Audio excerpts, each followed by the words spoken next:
Muito boa tarde, hoje é sábado, dia 1º de fevereiro, e vamos começar mais um programa Aulas com Filatelia.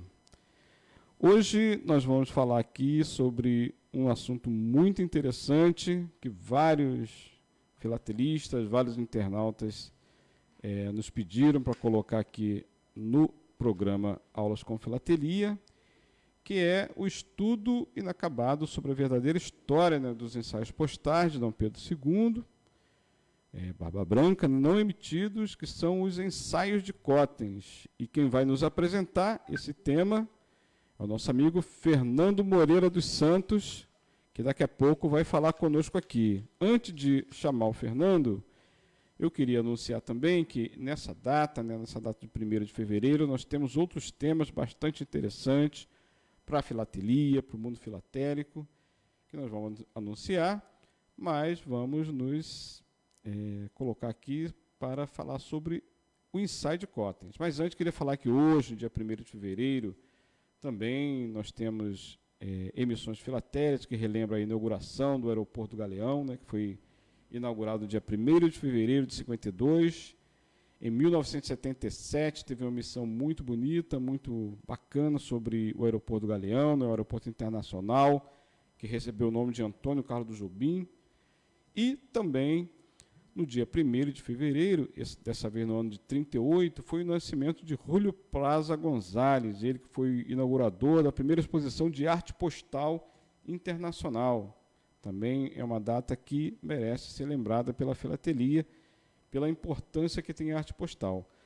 E no dia 1º de fevereiro de 28, foi o início da construção da Catedral de São João Batista de Santa Cruz do Sul, lá no Rio Grande do Sul, quando no ano de 90 também teve uma emissão filatélica muito bacana, que em outra oportunidade nós vamos estar aqui falando sobre esse tema. Mas vamos agora conversar com Fernando Moreira dos Santos. Muito boa tarde, Fernando, tudo bom? Boa tarde, Heitor. Um prazer participar do programa aqui com vocês. Uma honra. Tenho visto o programa de vocês crescendo aí em audiência. Legal. Expressão, na representatividade na filatelia. É um prazer muito grande participar com vocês. Eu agradeço aí ao Figueiredo também por todo o suporte, ao Marcos da TI aí de vocês por toda a assessoria aqui, em nos colocar ao vivo em vídeo e som, fazendo uma videoconferência aqui, uma webconferência. Sim. Na rádio aí, sobre um tema interessante da filatelia, que são os ensaios de Cotens. Legal. Isso, a web rádio nos permite essa possibilidade, de além de ter o áudio, também ter as imagens, que é muito interessante mostrar aqui as imagens também para os nossos ouvintes, a quem eu cumprimento. Parabenizo aí também os ouvintes pela essa oportunidade de estar ouvindo aqui o Fernando falar sobre esse tema bastante interessante. E, digamos que, para mim, pelo menos, tem um certo desconhecimento, vou ficar muito grato em conhecer essa parte da filatelia. Eu tenho certeza que o Fernando vai abrilhantar aqui essa tarde. Aqui conosco também no estúdio, jornalista Antônio Figueiredo, que comanda aqui a Web Rádio Censura Livre. Boa tarde, Antônio. Muito boa tarde, Heitor Fernandes. Fernando, muito boa tarde, todos os ouvintes internautas. E, se você me permite, agradecer aqui ao Marcos Antônio Ramalho, que nos proporcionou, junto com o Fernando, aí, essa transmissão via Zoom. Não é isso, Fernando? Via Zoom. Via Zoom. Primeiro aqui na Web Rádio Censura Livre, um bom programa para vocês. Obrigado, Antônio. Muito obrigado. Fernando já está ajudando a Web Rádio, fazendo a inauguração desse novo sistema aí via Zoom, Fernando. Muito obrigado. Vai ser contratado. Do nome para Web TV. Com certeza. Bom, apresentar para os queridos ouvintes, internautas aqui, o Fernando Moreira dos Santos, ele é um jovem, tem 37 anos, graduado em Direito pela PUC de São Paulo, no ano de 2005, é advogado, consultor jurídico desde 2006, ele atua na área do direito empresarial, sócio fundador da Moreira dos Santos, Sociedade de Advogados, especializado em Direito Público pela Faculdade de Direito Damásio de Jesus, É professor da Fundação Getúlio Vargas desde 2008, em graduação, em pós-graduação, MBA e LLM, em disciplina relacionada ao direito empresarial. Ele foi assistente nas disciplinas de Direito Internacional Público e Direito Internacional Privado da PUC São Paulo, no ano de 2008 a 2010. Foi professor de Planejamento Tributário e sucessório na pós-graduação da Unisul, em 2015. É membro da Comissão Jurídica do Instituto Brasileiro de Governança Corporativa desde 2015. Membro dos Conselhos Fiscais da IP Casa Sociedade Anônima e da Multimills Sociedade Anônima. Fala fluentemente português, inglês e francês, lê também italiano e espanhol. Foi professor de Direito Empresarial na pós-graduação do SENAC Santo André, em 2017. E atualmente o Fernando é mestre em Direito Processual Civil pela USP, né, desde o ano 2004. É doutorando em Engenharia de Produção pela Universidade Federal de São Carlos, né, Fernando? Onde estuda governança corporativa e compliance na linha de pesquisa de instituições, organizações e trabalho. E parte desses créditos de doutorado, ele foi cursada no doutorado em Economia de Negócios da INSPER, né? Fernando, eu fiquei aqui já cansado em ler aqui a sua biografia, né? Eu fico imaginando como você ainda tem tempo de ser esse ilustre filatelista. Como é que você consegue, Fernando? Ilustre não diria, mas um filatelista dedicado, que tem vontade de estudar o tema e aprofundar, isso com toda certeza. E tem gente que fala que não tem tempo para fazer filatelia. De mostrar essa interdisciplinaridade que eu tenho, porque foi essa interdisciplinaridade que me permitiu enriquecer os meus estudos filatélicos. Então, assim, é uma coisa assim que realmente me ajuda demais, porque eu aplico, embora eu esteja finalizando agora o doutorado em Engenharia de Produção, tenha participado pela Economia, tudo aplicado ao direito, mas de uma certa forma isso permite que eu tenha uma visão um pouco mais interdisciplinar. Legal. E foi muito disso que acabou me incentivando a, na filatelia, começar a ir para outros rumos, né? Começar não só a juntar selo e classificar os selos, ou então até mesmo caminhar para um estudo histórico, que eu também cheguei a realizar em relação principalmente aos ensaios de Cottens, mas agregar outras áreas também, como a física nuclear, a química. Caramba. Isso me permitiu ter um enriquecimento muito grande do tratamento do estudo dos ensaios de Cottens. Que legal. Eu digo assim, começar os estudos filatélicos, porque eu tenho pouco tempo de filatelia até, comparado aos amigos que frequentam os grupos de WhatsApp, Facebook. Pois é. Eu aprendo muito com eles todos os dias, por isso que o ilustre eu deixo para eles, porque realmente é impressionante como o estudo filatélico é um estudo rico, é um estudo que nos permite caminhar para novos horizontes, e se a pessoa deseja trilhar esse caminho, ela consegue com muita facilidade, com uma interdisciplinaridade muito grande. Mas eu sou novo na filatelia, né? Comecei em 2012, a minha esposa... Eu vou falar essa parte é segredo que eu vou contar. Peraí, não acabou não, Fernando, peraí. Algo diferente. Então, Antônio Figueiredo, o Fernando, ele é membro ainda do Conselho Consultivo da Federação Brasileira de Filatelia, da FEBRAF. Ele é associado da Royal Philatelic London, associado da Sociedade Filatélica Paulista, onde ele criou e geriu o grupo de estudos em 2016 e 2017. E foi ele quem criou esse projeto na SPP de transmissão ao vivo de palestra filatélica. Daí o sucesso, né, da nossa transmissão aqui, inaugurando hoje com o aplicativo Zoom. E é um projeto pioneiro no mundo nessa transmissão ao vivo de palestras filatélicas. E ele é representante do Brasil, né, junto à Comissão de Literatura da FIP, que é a Federação Internacional de Filatelia. Agora, a curiosidade, que o Fernando já queria aí, já antecipar o segredo, né, que a gente guardou aqui, que ele ingressou na filatelia em 2012. Ele tem apenas 8 anos, né, de filatelia, e quando a sua esposa, Camille Eda, lhe deu alguns selos postais. Então, fica aqui já a surpresa, nossos agradecimentos, parabéns, Camille Eda, pelo tão importante incentivo que você deu ao Fernando, num gesto de dedicação e de amor, né? Amor ao Fernando e amor à filatelia. Parabéns, grande abraço aí para Camille Eda, fica aqui em nome da Web Rádio Censura Livre, nosso agradecimento aí pela iniciativa que tão importante que foi para o Fernando aí ingressar tão brilhantemente na filatelia. Tá aí, obrigado mais uma vez, Camila. Agradecemos aqui em nome da Web Rádio Censura Livre. Hoje, de ter dado os selos. Legal. Eu não legal. sabia ela que ia gerar um vício tremendo por uma área, mas ela aproveita também, ela me acompanha nas viagens. Que legal, com certeza. Ela gosta muito dos eventos filatélicos. Que bacana, isso é importante. Fernando, sem mais delongas, nós vamos agora começar com a sua apresentação. O que é ensaio de cotas? Está todo mundo aí, mesmo os filatelistas mais experientes, aqueles que não conhecem o tema, não estão familiarizados com esse tema, decifra para nós aí. A palavra é sua, Fernando, fica à vontade. Vamos lá, ensaios de Cottens.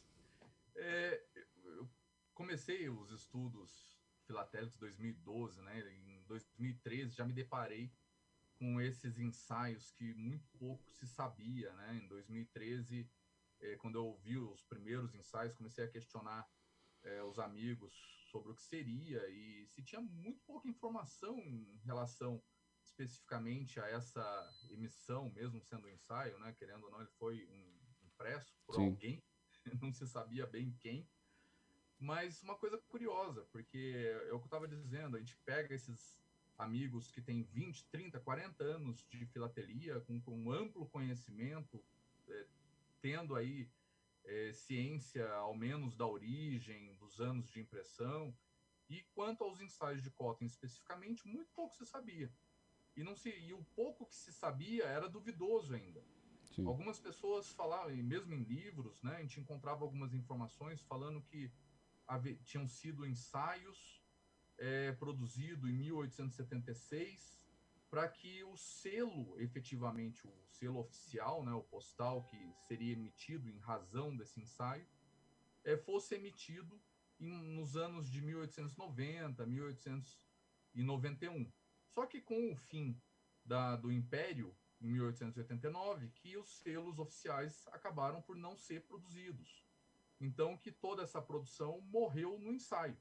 Fizeram ensaio, o Brasil passava por um momento em que se buscava internalizar a produção de selos postais, né? Inicialmente, o Brasil, em 1843, realizou a impressão dos selos aqui no Brasil, depois acabou indo imprimir nos Estados Unidos os selos conhecidos como os selos de Dom Pedro, né? A ABN, American Banknote, realizou lá a emissão de duas séries, né? Diversos selos brasileiros. Depois o Continental Banknote realizou a emissão do selo conhecido como selo abacaxi, né? O primeiro selo bicolor brasileiro.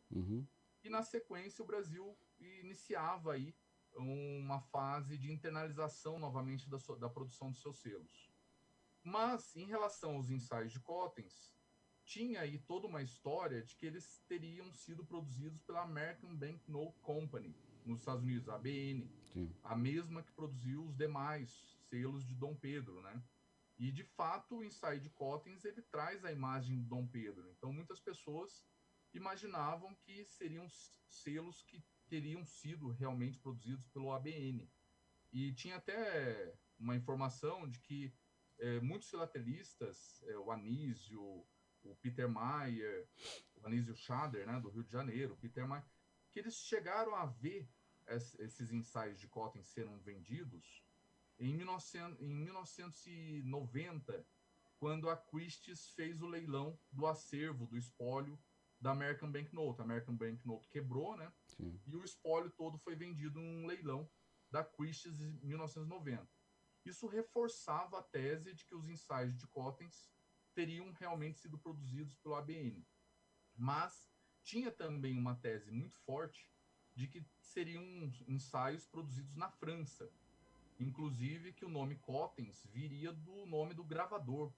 Falavam que o Cottens era o gravador que efetivamente teria feito esses ensaios.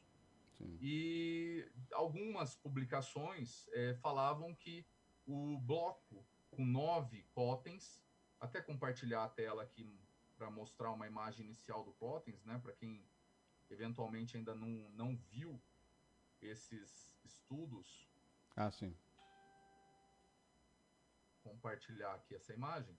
Ah, Então legal. a gente verifica aí que a gente tem diferentes formatações desses ensaios, né? A gente tem de R$ 1.000 assim isoladinho, cortado, R$ 1.000 em um papel azulado, R$ 1.000 em um papel grande aí, numa folhinha maiorzinha, um bloco com 9 ensaios. E alguns falavam que esse bloquinho de 9 teria sido produzido na França, que seria um artista aí, um gravador francês chamado Cottens. Mas não era certeza isso, né? Não se tinha uma referência certa quanto a quem seria esse gravador. Precisei ir atrás, revirei a biblioteca francesa, nacional da França lá, que tem o acervo digitalizado, e efetivamente quem eu localizei lá na época com o nome Cottens era Victor de Cottens, que era um dramaturgo, não tinha nada a ver com a referência aí de gravador. Então, assim, a gente começou a entrar numa situação de que não tinha ligação nenhuma com a França. Eu fui atrás do nome Cottens, né? Porque também tinha uma tese aí que Cottens seria o papel, cotton, vindo de cotton, que é o papel de algodão. Então, que o ensaio de Cottens seria um ensaio feito de papel de algodão. E também tinha um boato aí que Cottens seria simplesmente uma invenção.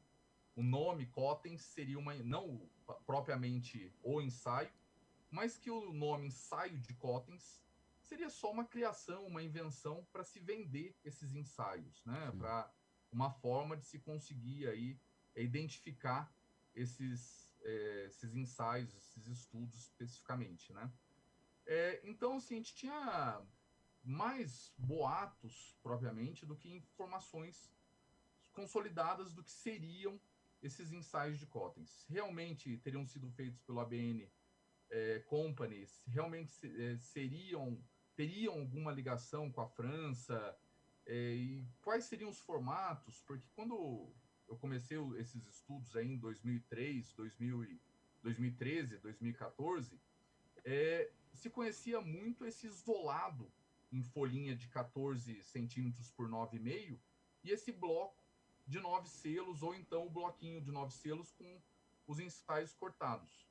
Mas não se tinha um estudo sobre o papel, sobre a gramatura do papel, um estudo mais aprofundado das origens desses ensaios. Então a gente tinha muito pouca informação mesmo em relação ao que era isso. E eu comecei a ir atrás. Fui atrás, então, dos documentos, fui atrás da biblioteca dos Correios, Biblioteca Nacional da França, fui atrás de biblioteca nos Estados Unidos, tentando localizar material.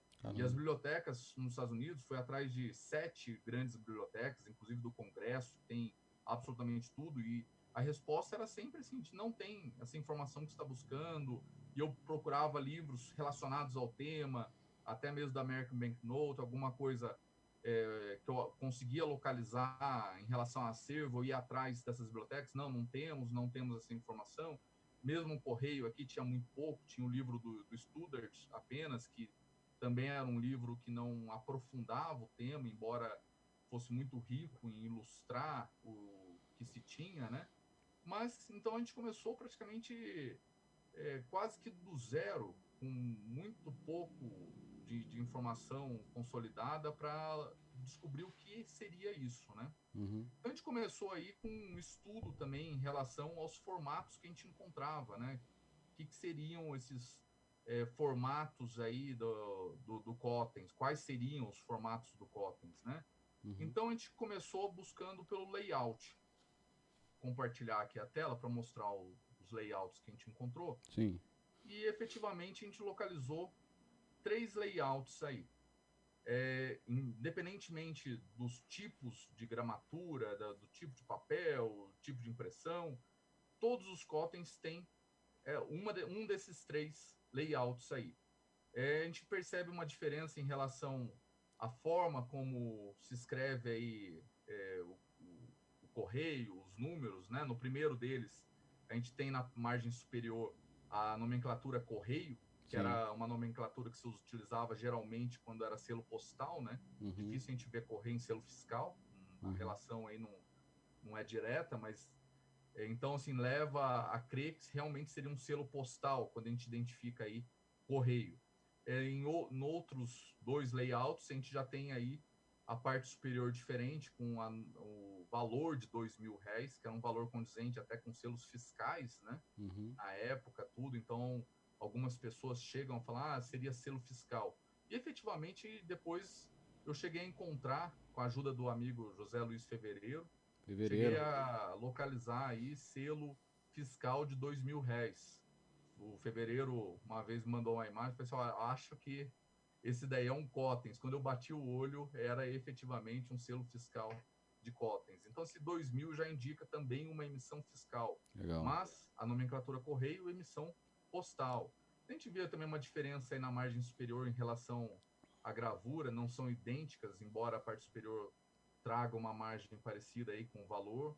A gente verifica a diferença também na parte inferior, quanto à formatação, como se coloca essa margem inferior em relação aos valores, né? Uma tem margens com bordas aí, as outras não, já são mais amplas. A gente verifica também a diferença nesse florão lateral. Em alguns, aqui nesse do meio, a gente tem aí talho doce, então a gente identifica algumas falhinhas aí nessa impressão, umas ranhuras, né? Esse da direita, a impressão é por litografia, então a gente já vê mais lisa.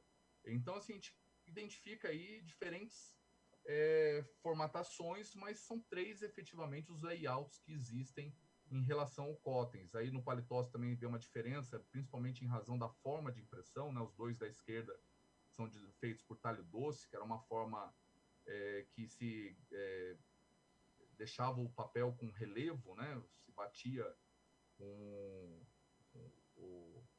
a prensa, né, no papel e acabava por deixar uma imagem aí tridimensional, né, com a elevação. Enquanto a litografia era uma impressão mais parecida com o que a gente tem hoje ali, a pedra batida de uma forma mais lisa, né, não deixava essas ranhuras que o talho doce deixa. Sim. Então a gente identifica esses 3 formatos e esses 2 tipos aí que estou mostrando agora, esses 2 tipos de impressão. Da esquerda é o talho doce e o da direita é a litografia. E na formatação a gente encontra esses ensaios, R$ 1.000, com essa folha maior, né, a folha inteira de 14,2 centímetros por 9,5, e na gramatura de 70 a 90 micra, que era a gramatura mais comum aí em relação aos ensaios. Encontrei também essa gramatura mais fina, de 40 a 50 micra. A gente poderia falar até que esses cortadinhos aqui, eles foram retirados do bloco de 9. Isso é praticamente certeza, que eles vieram do bloco de 9. Mas o bloco de 9 tinha uma gramatura diferente também, tinha uma gramatura de 70 a 90 micra. Então a gente também identifica aí uma diferença quanto à gramatura, especificamente nesses 6 aí. Até hoje não consegui localizar outro conjunto que tivesse essa gramatura de 40, 50 micra. A gente tem também o bloco, né, que é da onde aqueles mais finos teriam vindo. Esses blocos tinham 70, 90 micras, blocos com 9 selos. Achei também, localizei um, que é o único que eu conheço aí, na cor vermelha, aí, 230 micra, em papel cartão, né? E assim, nessa cor aí foi o único realmente que eu localizei. E mais recentemente consegui localizar também um verde nesse papel grosso, papel cartão, e um acinzentado. Então são 3 praticamente inside cottons únicos, né? Em papel grosso nas suas respectivas cores, que não se tem aí um segundo impresso, pelo menos até hoje não consegui localizar. Caramba. A gente tem também os ensaios de 2000, né? 2000, o padrão de cores passa por esses 3 aí, cinzentado, alaranjado e azul. Mais recentemente encontrei uma gradação aí mais avermelhada, mas ainda não coloquei como cor, porque eu quero ir efetivamente para o laboratório identificar se a gente tem uma cor ou se é alguma alteração química, alguma alteração ligada a esse alaranjado aí. Mas efetivamente consegui localizar 2000 desses isoladinhos em vermelho até bem forte. Então, assim, pode ser que efetivamente a gente tenha aí uma quarta cor, um vermelho.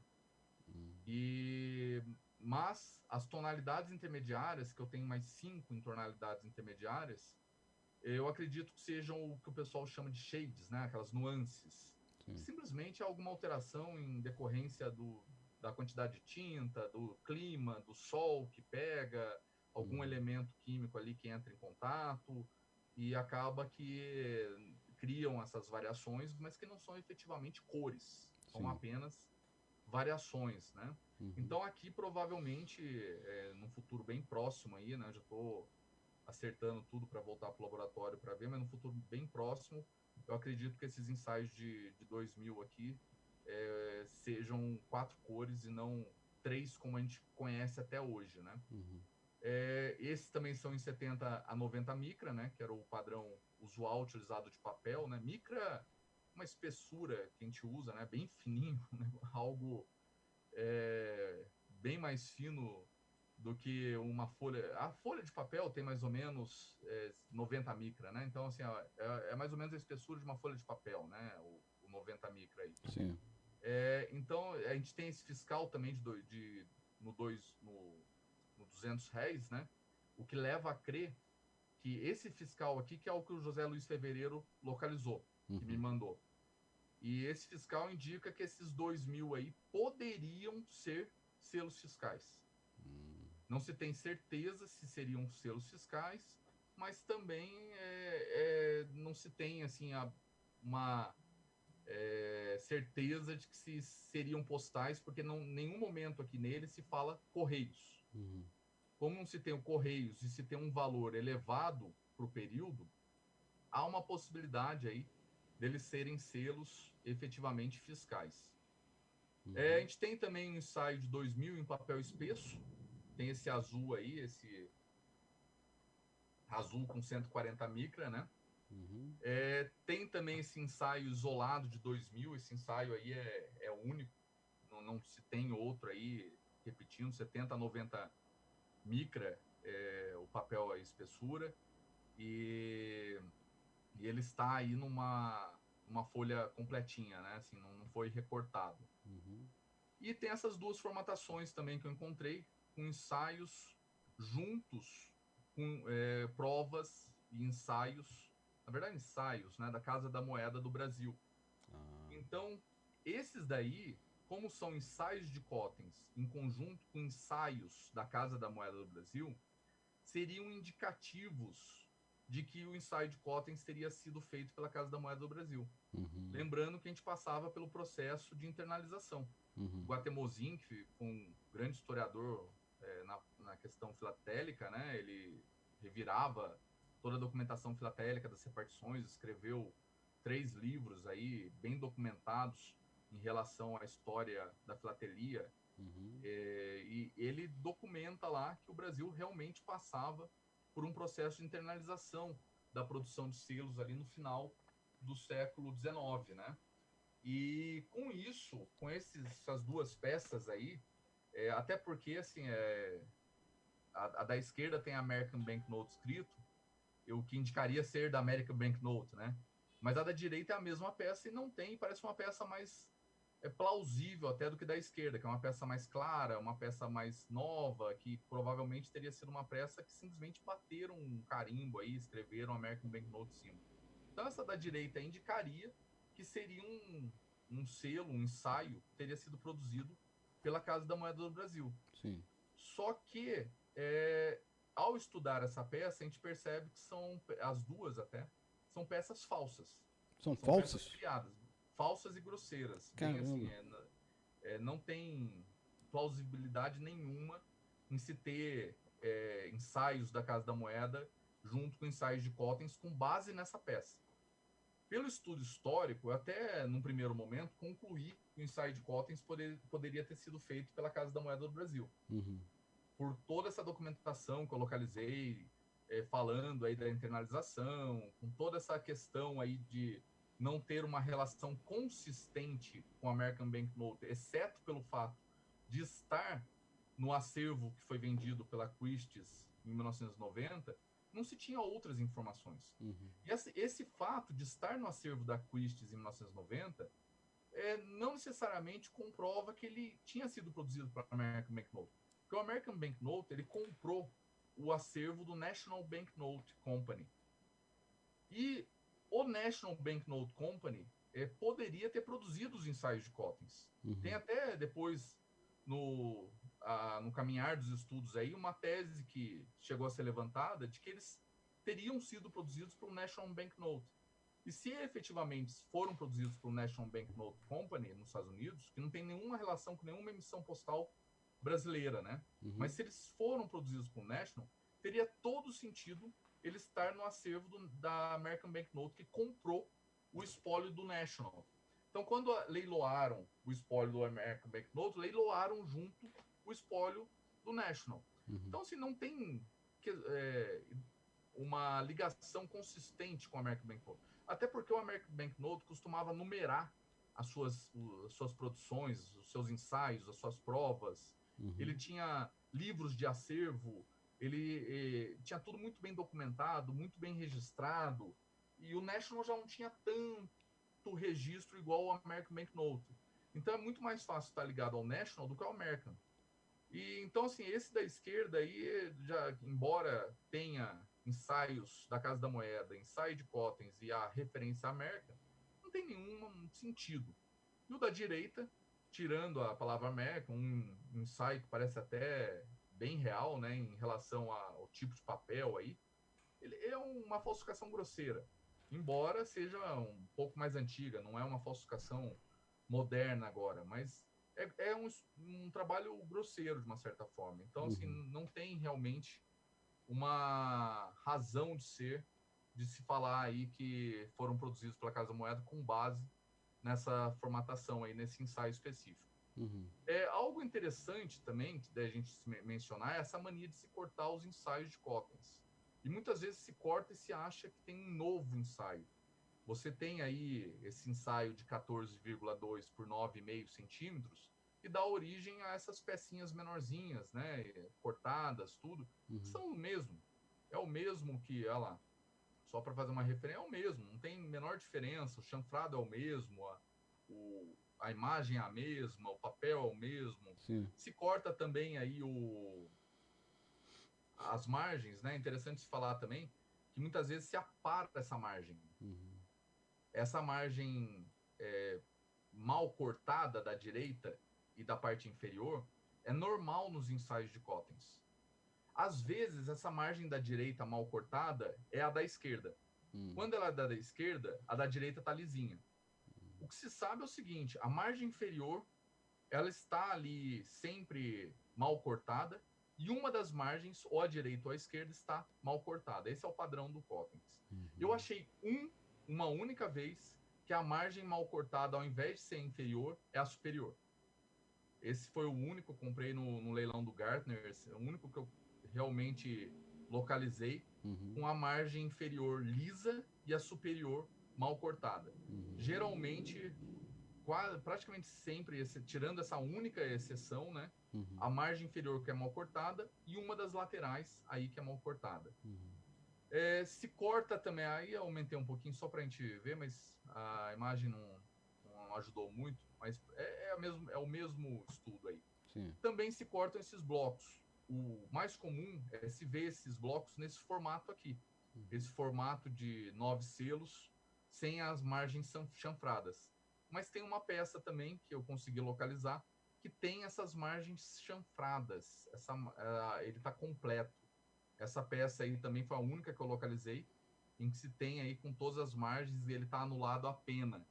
Então, assim, efetivamente, a gente tem inúmeros tipos de ensaios, vou voltar a imagem aqui, a gente tem inúmeros tipos de ensaios aí, mas a gente conseguiu identificar peças interessantes, peças diferenciadas, né, que demonstram aí como se faltava uma sistematização em relação ao ensaio de Cottens, né? Sim. Mas a gente ainda tinha dúvida quanto à data da sua emissão, né? Porque se tinha informação de que teria sido emitido em 1876, que seria para uso depois oficial em 1890, 1891, mas não se tinha aí uma certeza absoluta quanto à data. Sim. Pelos estudos históricos, por toda a documentação, por tudo que eu levantei, eu estava tendendo a dizer que a data era 1888 ou 1887. Então, 87 ou 88 ali. Cheguei até algumas vezes a afirmar isso, no boletim da SPP, cheguei a publicar até, pessoal, é 87, 88. Mas eu não consegui bater o martelo, porque foi atrás da foto. E como é que eu cheguei a essa data, 87, 88? Sim. Levantei as fotos oficiais todas do Dom Pedro. Ah, sim. Fui Você no esteve no Museu Imperial, né? Eu li. Fui no Museu Imperial, fui atrás de fotos no exterior, fotos que a gente localizava em biblioteca no exterior. Comecei a identificar as fotos. E por posição do cabelo, barba, tamanho, eu achei uma foto de 87 e uma foto de 89, que eram bem parecidas com a foto utilizada no ensaio de Cottens. Com isso, eu cheguei a essa data. Falei assim, por tudo aí, falando que está internalizando a produção de selos, a gente está passando por um momento diferente, é um período que se quer realmente uma mudança ali no selo, uma foto de 87 parecida, de 88, de 89 parecida, é um selo de 88.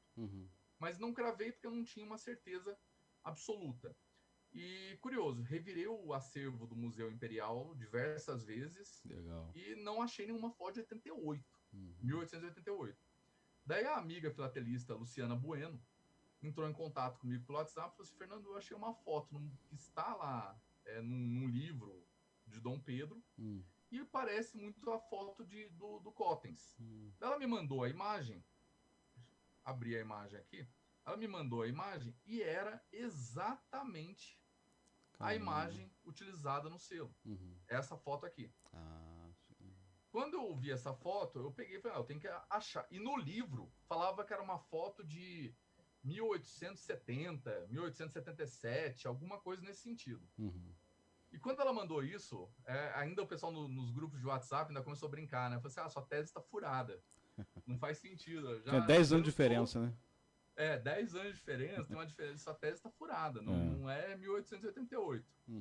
Eu falei, não é possível, não faz sentido essa imagem para o Dom Pedro em 1870 até 1880, não faz sentido. Eu fui atrás dessa foto, voltei para o acervo do Museu Imperial de Petrópolis. Comecei a revirar de novo o acervo, localizei essa foto no acervo. E lá no acervo tinha a parte de trás da foto. Na parte de trás falava quem era o fotógrafo, falava o ano, tinham todo o local que foi tirada a foto. E tinha lá 1888. Matou. Daí eu falei, agora fez sentido. Então, o livro estava errado. Legal. E essa foi uma das dificuldades também, né? Assim, muita informação colocada de uma forma até que a técnica ajuda demais, porque a gente começa a ter uma orientação de que caminho seguir, né? Mas a gente não tinha muita informação certa, precisa. Foi quando eu comecei a caminhar para outro lado. Aí, vamos sair do estudo histórico, documental, que não tá andando mais. Bateu na parede, agora fim do túnel.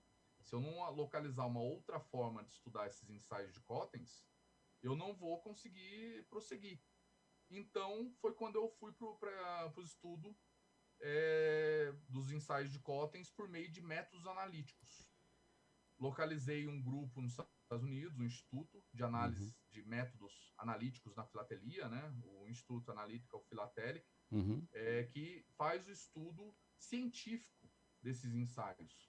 E até assim, localizei um pouquinho depois até de já ter ido no Instituto, no Departamento de Física Nuclear da USP, lá no pessoal do Departamento de Patrimônio Histórico. Eu vi que você, inclusive na apresentação do seu estudo, você faz um agradecimento à pesquisadora doutora Maria Resulto, né? Eu fiquei curioso, o que física nuclear tem a ver com filatelia? Então, daí nesse período que eu bati aí na parede, falei, não tem mais para onde ir, a gente tem uma dificuldade muito grande para prosseguir aí com isso daí, eu comecei a verificar outras formas de estudar. Eu fui atrás Sim. de laboratórios para fazer o estudo por carbono 14. E as Caramba. respostas eram, não tem como, porque a gente vai identificar a idade das árvores, a gente não vai conseguir identificar a idade da produção do material. Daí eu fui no Instituto de Pesquisa Tecnológica, né, o IPT da USP, o pessoal falou assim, olha, a gente tem todos os equipamentos, mas a gente não tem base para fazer esse estudo com você. Caramba. E então, assim, quem tinha o equipamento não sabia como ajudar, e quem não tinha não adiantava muita coisa, porque não conseguia passar as informações necessárias para prosseguir. Sim. Então, de qualquer forma, a gente estava sem informação, a gente estava sem ter como prosseguir isso daí.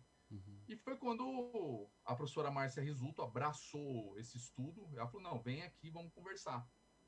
E eu fui lá, comecei a explicar para ela, e a gente começou a realizar estudos por meio de métodos analíticos na filatelia, com fluorescência de raio-x, o X-ray fluorescence, né, o XRF lá, que é uma emissão de raio-x no papel e capta o que volta, e com essa captação aí do que voltou, ele consegue identificar quais são os elementos químicos que tem lá no material. E a gente começou a utilizar, então, fluorescência de raio-x, depois a gente utilizou a técnica PIXI, que utiliza acelerador atômico, né, um acelerador nuclear. Vou mostrar a imagem para você aqui da luminescência de raio-x, que foi o que primeiro a gente utilizou. Esse daqui é o equipamento de fluorescência de raio-x. Ele irradia no selo um raio-x e capta o detector ali, o que volta e identifica por meio das vibrações ali, por meio desse raio que retorna, quais são os elementos presentes no selo. Caramba. E o outro equipamento, o acelerador de partículas, o acelerador atômico, que realiza análise por meio de PIXI, que é a emissão de um próton, muda aí do raio-x para próton, mas funciona mais ou menos da mesma forma, é esse equipamento aqui, lá da USP. É um pouquinho grande, né? Não cabe no porão de uma casa, mas é um equipamento altamente tecnológico, tudo. Aqui a professora Márcia colocando um selo na frente do equipamento. Um acelerador de partículas. É um acelerador de partículas. E por meio desse... Aqui o raio sendo emitido sobre um selo da Casa da Moeda, né? Que a gente estava identificando aí o que se tinha de elementos nesse selo. Então a gente começou a criar padrões de análise por meio dessas técnicas de luminescência de raio-x e acelerador de partículas. A técnica especificamente que é utilizada é a técnica PIXI. Essas técnicas ajudam a identificar as falsificações? Aí é que tá. Quando a gente foi para o laboratório, a gente não tinha padrão, né? Essa foi a dificuldade. A gente começou a analisar, daí começaram a vir os resultados, a gente começa a ver os histogramas com todos os elementos que se tem no selo, e foi onde bati de novo na parede. Porque, e aí? Tá bom. A gente captou agora os elementos, a gente consegue saber o que é que tem no selo, mas da onde que vem? Com o que a gente compara? Foi o período ali também que eu encontrei o pessoal lá do IAP, comecei a achar mais artigos falando sobre esses estudos analíticos de selo, de material, comecei a comparar alguma coisa, mas comparar inclusive com alguns outros estudos que se tinha de selos norte-americanos, de alguns outros lugares, mas não tinha como a gente comparar com selos brasileiros, porque não se tinha na época um estudo criando padrões de análise aí de selos brasileiros. Como é que eu ia falar que era falso se eu não sei qual era a tinta que a Casa da Moeda utilizava, qual era a tinta que a American Banknote utilizava para selos brasileiros? Por mais que eu achasse estudos específicos da American Banknote ou de alguns outros emissores, não sabia qual eram as tintas, os pigmentos utilizados por selos brasileiros. Então a gente precisou aí iniciar um estudo dos padrões de elementos químicos, de tintas, de pigmentos dos selos brasileiros. Então aí eu precisei dar um passo para trás, né? Dei um passo para trás para analisar aí os selos brasileiros de modo geral, fiz uma seleção ampla de selos da Casa da Moeda, de falsos brasileiros, selos falsos franceses, selos postais brasileiros da Casa da Moeda do primeiro período, do último período, do American Banknote, o selo abacaxi do Continental Banknote.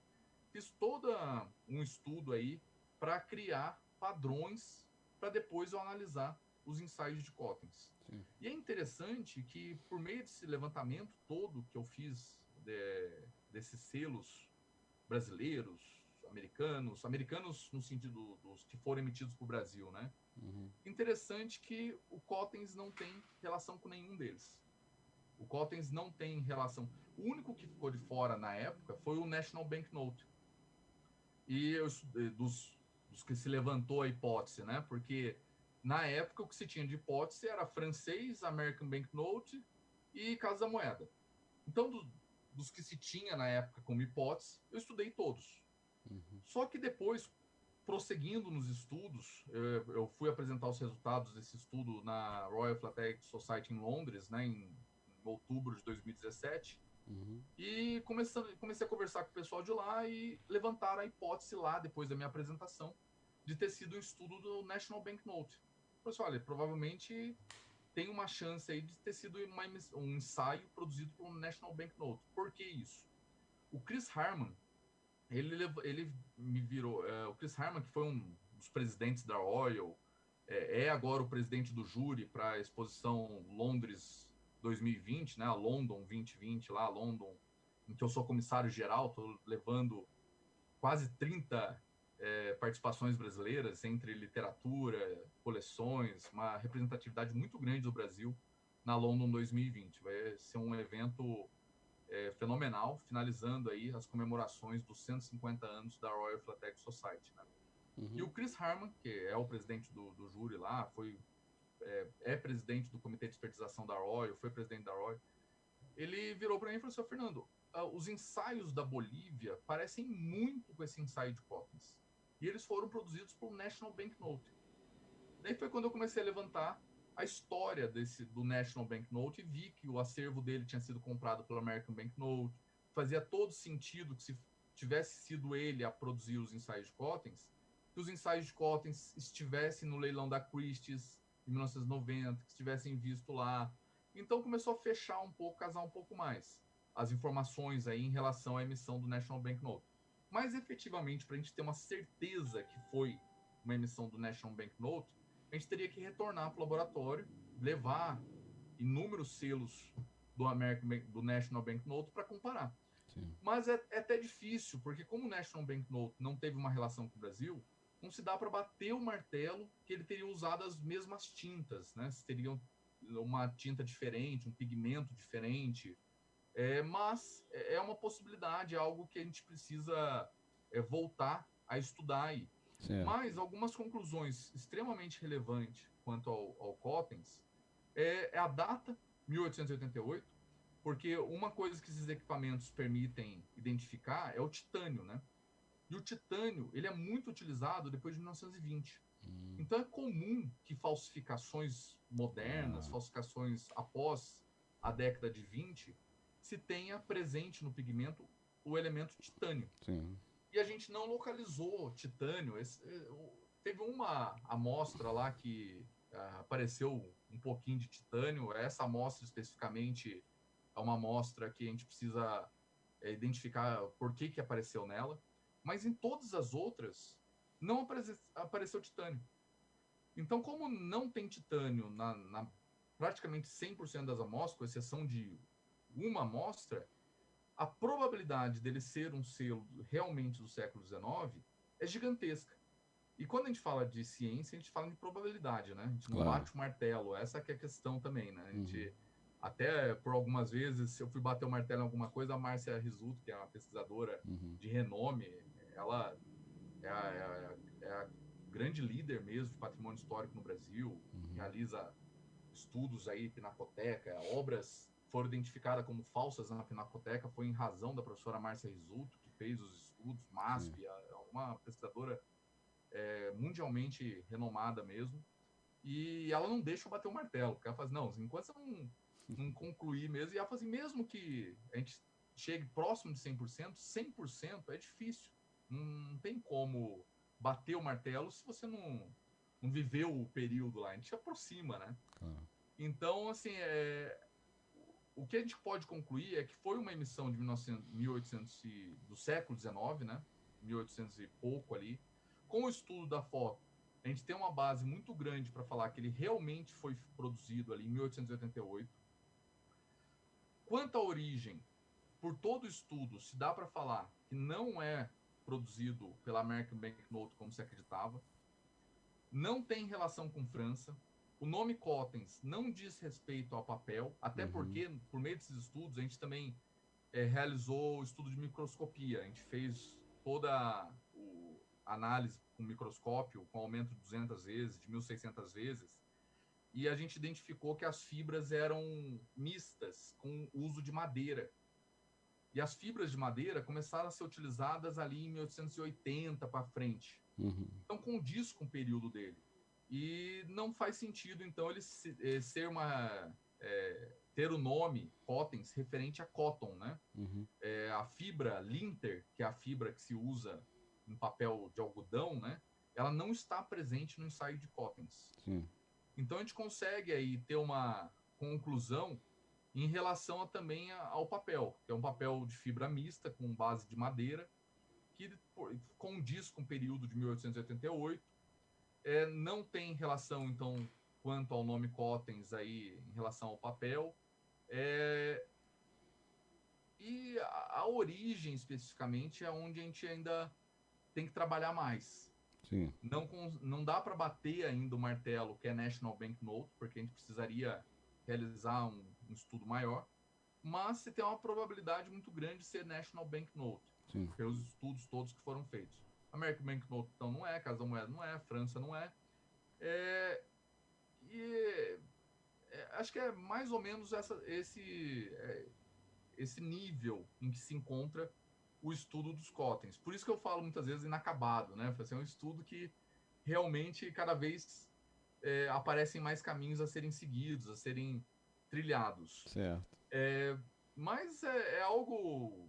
Tem uma tese também que a quantidade de Cottens que existe, porque é uma coisa impressionante o número de Cottens que a gente acha, né?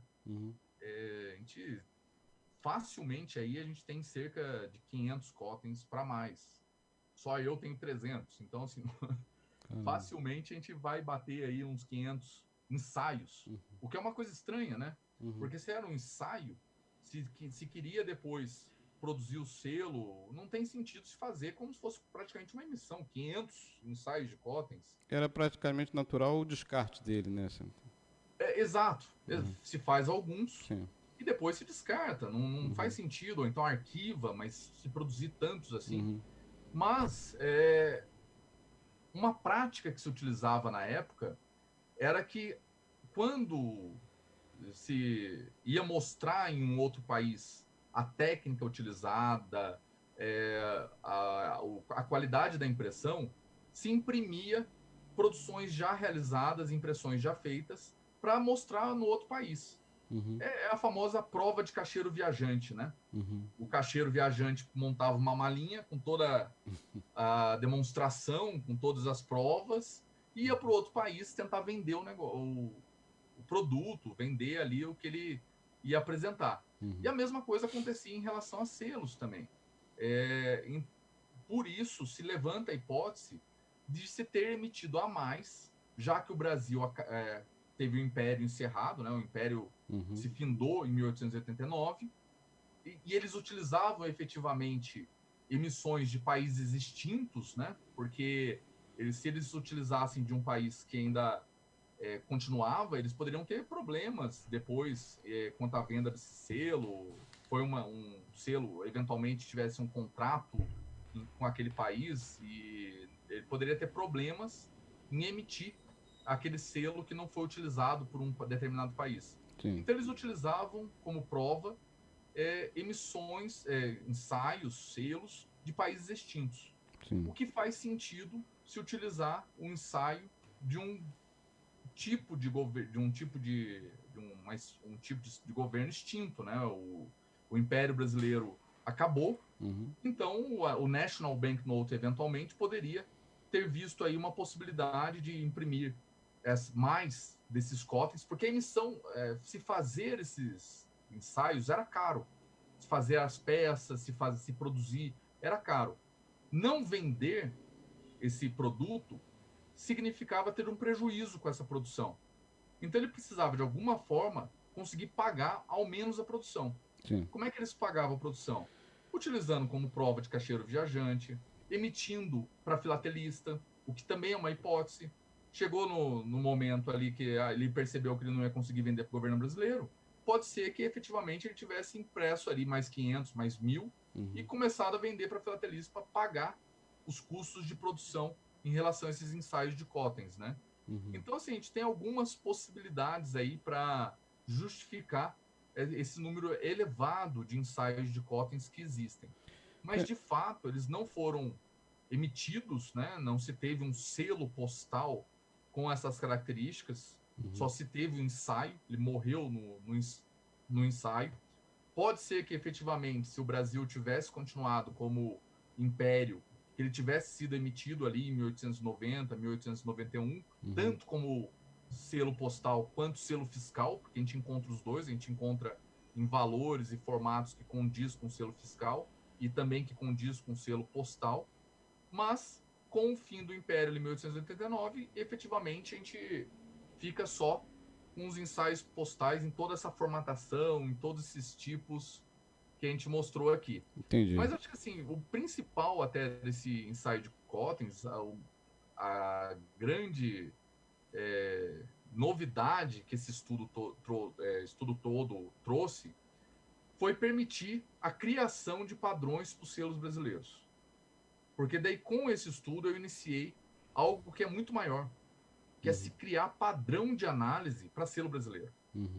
O que não se tinha, né?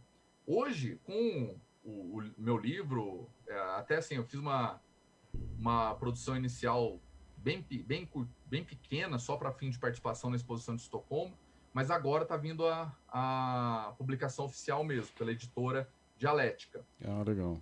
E eles já está tudo certo, o Conselho da Dialética já aprovou, os contratos já foram assinados, está tudo absolutamente certo. Eles estão esperando apenas eu concluir essa última fase de estudo que eu quero realizar, quanto aquelas cores dos ensaios de 2000 e quanto essa parte do National Banknote que surgiu. Eu preciso ali ver o que eu consigo mais de informação do National Banknote e também verificar se eu consigo constatar quantas cores do 2000 efetivamente existem, porque parece que não são apenas 3, mas parece que a gente tem 4 aí. Não diria muito mais que isso, embora eu tenha as nuances que poderiam justificar mais, mas isso exige que a gente volte para o laboratório. E é o que eu estou, desde a semana passada, aí, trabalhando para efetivamente a gente voltar para o laboratório, para finalizar todo esse estudo, atualizar esse livro e efetivamente fazer aí a primeira publicação oficial do livro pela editora Dialética. Bacana. Mas esse livro aí, ele traz toda essa questão dos padrões para selos brasileiros. Então, assim, a partir do momento que você tem essa criação de padrões de selo brasileiro, qualquer um que quiser continuar esses estudos ou quiser depois verificar se algum selo brasileiro é original, ele já tem da onde sair. Ele já tem um começo aí de análise, já tem toda uma identificação de quais foram os pigmentos utilizados no período, já consegue ter um referencial teórico para falar se eventualmente algum selo é ou não é uma falsificação, é original. Perfeito. Mas é isso. Legal, Fernando. Muito emocionante. Muito emocionante, né? E suscita aí muitos outros debates, né, a partir da sua apresentação. Eu teria 2 perguntas para te fazer e também vou possibilitar que outros ouvintes também o façam. Mas antes eu queria falar aqui que já estão na escuta conosco alguns ouvintes internautas. Marco Antônio Deis Alvarenga, que é a nossa apresentadora aqui também da Web Rádio Censura Livre, Márcio Silveira da Silva, que é meu amigo, trabalhador dos Correios, José Seco, também dá uma boa tarde, Luiz Amaral, que é nosso amigo filatelista lá de Divinópolis, ele comenta: Ansioso pela excelente aula, esse comentário foi no início, né? Eu permiti que você fizesse a exposição, para não interrompê-lo. Ele falava o seguinte: ansioso pela excelente aula, a filatelia é sempre uma bela fonte de conhecimento. Parabéns antecipado ao Fernando e o desejo de mais uma excelente transmissão. Almi César também aqui na escuta. Almi César é nosso comentarista aqui também, da Economia Fácil. Cleonice Ribeiro, Patrícia Prado, Dirley Santos, que nos dá boa tarde. Tema interessantíssimo. Nossa história contada através dos selos postais. Muito boa iniciativa do amigo Heitor Fernandes, dedicado ao trabalhador dos Correios, do historiador Manuel Farias. Manuel Farias hoje viria ao programa, com certeza tem contribuído bastante, mas ele teve um problema familiar que já está superando, não é nada demais, e pediu desculpas. Também na escuta conosco, Luciane Mendes, Tânia Sena, Tânia Araújo, Davi Gomes, Erlon Siqueira, professor Erlon Siqueira, Sérgio Lanzoni, dá os parabéns pelo programa, José Baff, nos dá boa tarde, Rafael Oliveira, bastante elucidativa a explicação, bem interessante. E José Baff que faz um pedido: boa tarde, aumente um pouco o som, hoje está baixo, o som do Fernando. Fernando, aumenta um pouquinho aí, Fernando. Curtiu também a transmissão, Carla Cassim. Muito obrigado a todos os ouvintes, todos os internautas, continue na escuta conosco. Se quiser fazer alguma pergunta para o Fernando, pode fazer aqui pelo áudio do nosso WhatsApp, pode fazer também por escrito, de preferência por áudio, né? Fica mais fácil a compreensão. O WhatsApp do nosso programa, eu vou pedir aqui ao jornalista Antônio Figueiredo que anuncie o nosso WhatsApp, pedir inclusive que nossos internautas já grave o nosso WhatsApp aí no seu telefone. Por quê? Porque eu esqueci de anunciar aqui no início, Fernando, nós vamos fazer um sorteio dessa peça aqui, ó. Essa peça é das obras de William Shakespeare, né? William Shakespeare, inclusive essa peça, ela foi eleita um dos selos mais belos de 2017, né? É uma mini folha, foi objeto de um concurso, né, promovido pela UIPA Grand Prix da Áustria, e ficou em segundo lugar essa mini folha, né, com 6 selos lindíssimos aqui do William Shakespeare, são as obras dele, 6 obras que são as seguintes: Romeu e Julieta, Sonho de uma Noite de Verão, Hamlet, Otelo, Rei Lear e Macbeth.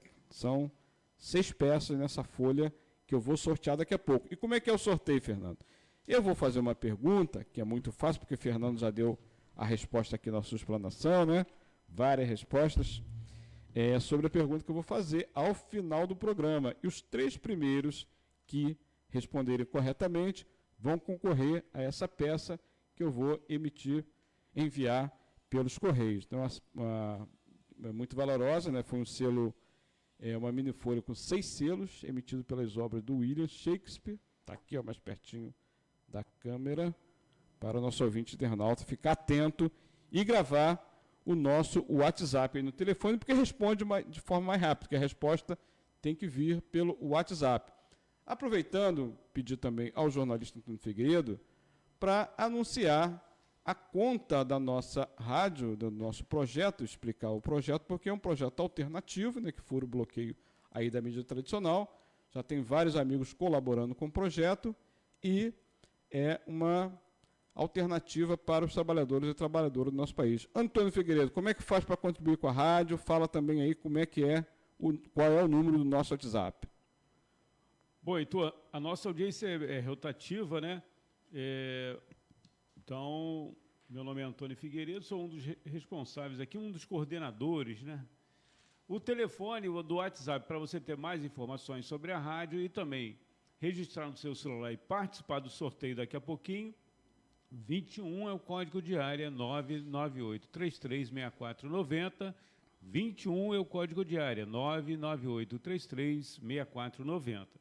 Mas se você desejar contribuir, antes mesmo de conhecer um pouco mais do nosso projeto, é só fazer um depósito ou uma transferência, Banco Bradesco, agência 6666, repetindo, Banco Bradesco, agência 6666, a conta corrente é 5602-2, 5602-2. Para quem vou fazer uma transferência, é importante o CNPJ. Sim. Eu vou falar aqui, é o 32 954 696 1000 ao contrário 81. Vou repetir o CNPJ da Web Rádio Censura Livre, 32 954 696 1000 ao contrário 81. Muito obrigado, Heitor. Qualquer valor já ajuda o projeto, né, Antônio Figueiredo? Qualquer valor doado. Qualquer valor. Obrigado, Antônio. Fernando, você falou sobre que o ensaio de cotas tem um número excessivo, né, de exemplares. Não sei, a partir de qual referência você acha que o número é excessivo? E isso também não tira, né, o valor histórico, cultural e também a valorização dessas peças no mercado, não? Queria que você comentasse um pouco sobre isso. Vamos lá. Eu vi uma pergunta do Rafael aqui, se me permitir, só responder ao Rafael. Claro, fique à vontade. Rafael, o primeiro selo do mundo foi o Penny Black inglês, em maio de 1840. Depois a gente teve o selo brasileiro em agosto de 1843, que foi o segundo selo do mundo. E o Cotton já é 1888, né? Entre os primeiros aí até o Cotton, a gente teve diversas emissões, a gente teve 4 contratos no Brasil de emissão até chegar ao Cotton. Né? O primeiro com a Casa da Moeda, o segundo com a American Banknote, o terceiro com o Continental Banknote, depois o quarto com a Casa da Moeda, novamente no período imperial, né? Depois muda. Quando se produzia selos, como é que era o processo? Primeiro se fazia um ensaio, se ensaiava mesmo como é que seria a emissão, se fazia o desenho, as cores. Depois que era contratados, que se iniciava o processo oficial de produção, iniciavam-se as provas. Se começava a fazer prova de escova, as provas de cores nas máquinas, começava a se fazer provas, mas o selo já estava caminhando efetivamente para a emissão. E depois, quando se concluíam as provas, se emitia o selo postal oficial, que tinha um número elevado aí de produção do selo postal, né? Mas esse processo de primeiro ensaiar, depois se provar ali a produção do selo, era um processo em que não se tinha uma produção muito elevada, não se imprimia muitos porque se estava testando.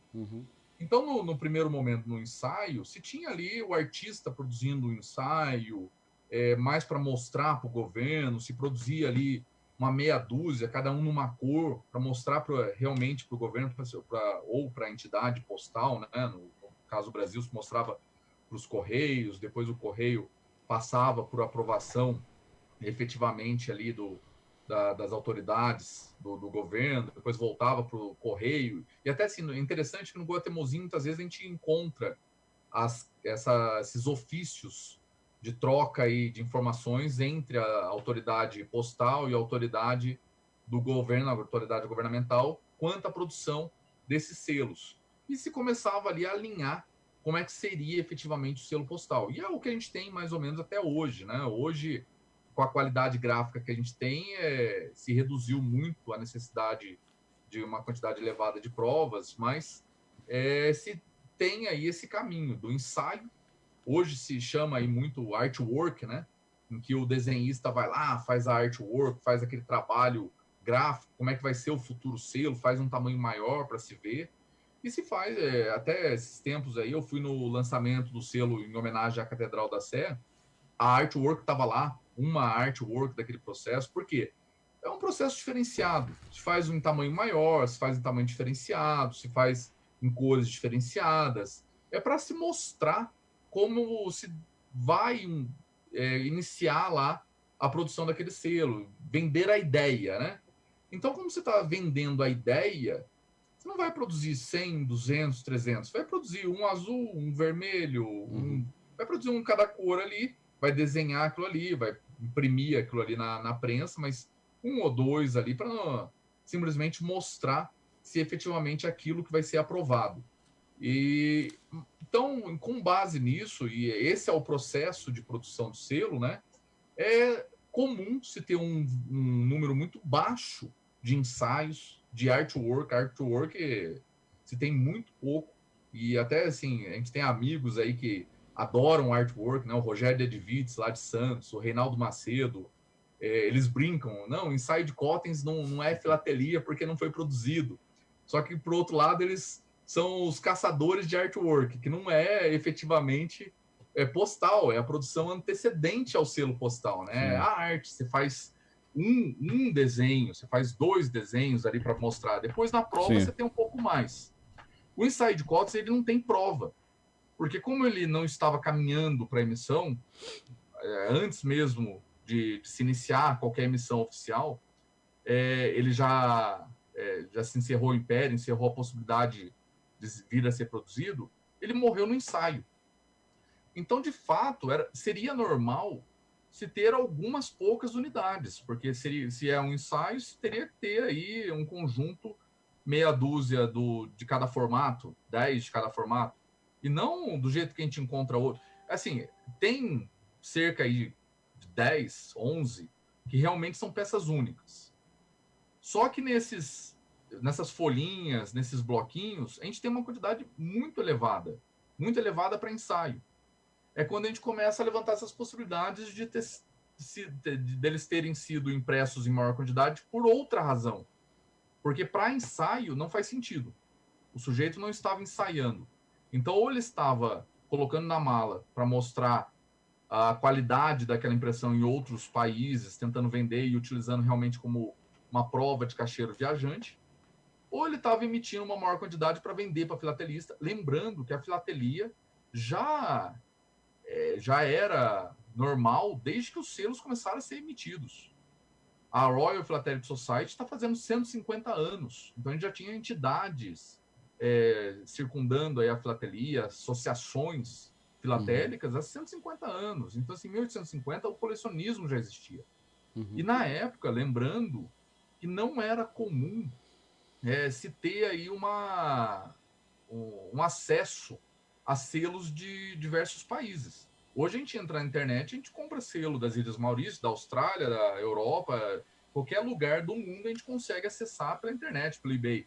Mas século XIX não era normal isso, a gente não conseguia. Então hoje o que o pessoal chama de falsificador, na época na verdade não era falsificador. O que eles faziam? Eles faziam cópias para vender para filatelistas, para que o filatelista tivesse o selo. Então a gente pega Sperati, falsificador italiano que fez muito selo brasileiro, ele não queria fraudar o fisco.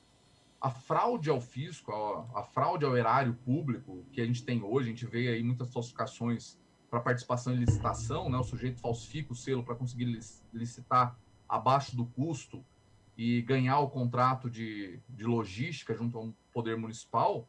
Isso não era comum na época. O sujeito falsificava, não era para fraudar, mas sim para vender para o filatelista uma coisa que ele não tinha acesso. Tanto é que o Sperati batia, muitos falsificadores até batiam carimbo de que o selo era uma cópia. Daí o filatelista comprava. Então, assim, o selo, o olho de boi, não era um selo que era fácil de se encontrar na Europa. Então, os europeus que colecionavam, compravam, entre aspas, aqui, falsificações. Então, dentro dessa lógica, de um momento em que se queria ter acesso a peças diferenciadas, se colecionava, mas não se tinha como conseguir peças de países distantes ou países que não tinham um movimento muito grande dentro de certos ambientes, seria totalmente plausível se ter emissões para vender para esses filatelistas. Sim. Então, assim, ou realmente era uma prova de caixeiro viajante, ou foi uma emissão que, nessa quantidade, tinha como objetivo o acesso aos filatelistas, para que se efetivamente pagasse, se custeasse a produção desse selo. Porque imagina, o sujeito produziu em 1888 e um ano depois acaba o Império. Ele vai lá, produz o ensaio, desejando, ansioso por vir mostrar aqui para o governo brasileiro a criação dele, e acaba o Império e ele morre com aquela despesa toda na mão.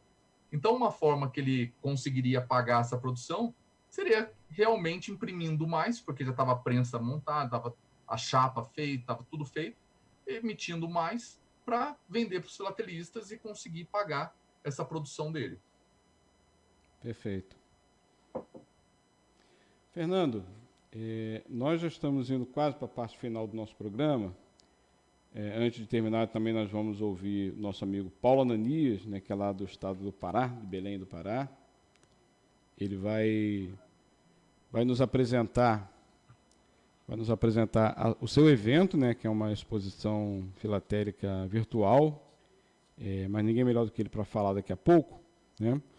E eu gostaria que você mandasse uma mensagem final, aí encerrando a sua bela exposição, para o nosso ouvinte internauta. Fica à vontade, a palavra é sua. Colecionem totens.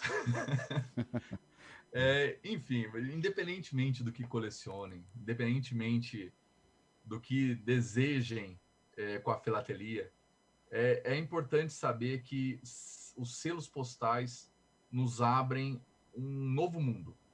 É uma nova perspectiva, é um grupo muito unido, muitos amigos, muitos estudiosos envolvidos aí para levantar informações históricas, informações que podem ser relacionadas a outras áreas, né? Interdisciplinaridade muito grande aqui, em relação à física, química. Então, realmente, assim, a filatelia traz novos horizontes, traz amizades únicas, vale muito a pena mesmo entrar nesse hobby, buscar mais informações, estudar. O perigo só é o vício, né? Porque isso daqui é tão gostoso, é tão envolvente que vicia, realmente vicia. Você quer saber mais, você começa a entrar em alguns dilemas, você vê o pessoal nos grupos de WhatsApp estudando carimbologia, né? O estudo dos carimbos postais, a origem dos carimbos postais, como é que funcionava os portes na época. E isso é tudo muito envolvente, né? Comentei do Reinaldo Macedo. Reinaldo Macedo aqui faz todo um estudo relacionado à Revolução de 32. Legal. Tudo maravilhoso, envolvente. Então, o amigo Igor Crispim, que esteve aqui com vocês semana passada, né, apresentando a epopeia econômica de São Paulo por meio da filatelia, dos selos postais.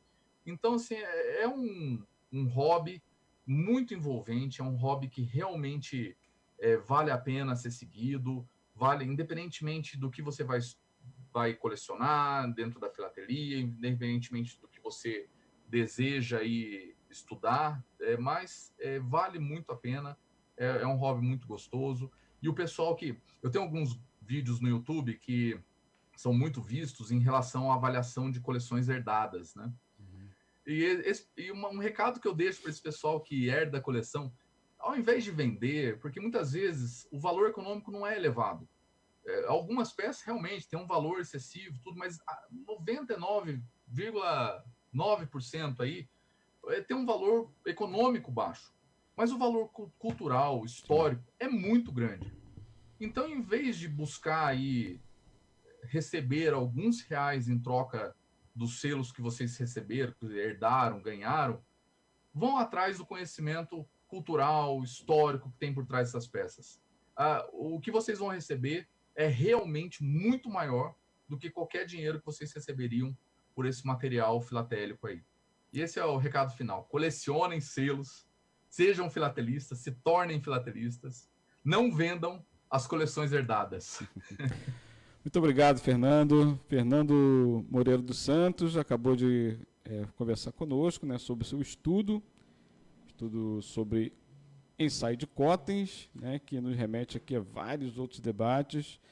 Queria te agradecer muito, Fernando. Espero que seja só a primeira, hein, da primeira entrevista aqui na rádio, várias outras, hein? Tá bom? Você vai ser sempre o nosso convidado aqui. Fernando, muito obrigado. Obrigado. Grande prazer, um bom final de semana para você e para todos os amigos aí de São Paulo. Obrigado, foi um prazer, Heitor. Bom final de semana. Antônio, valeu, bom Fernando. Final de semana, obrigado. Valeu, Antônio. Está mandando um abraço também para você, Antônio. Antônio está aqui intertido em 1000 outras tarefas, mas um abraço. Pode responder uma pergunta aqui, Fernando?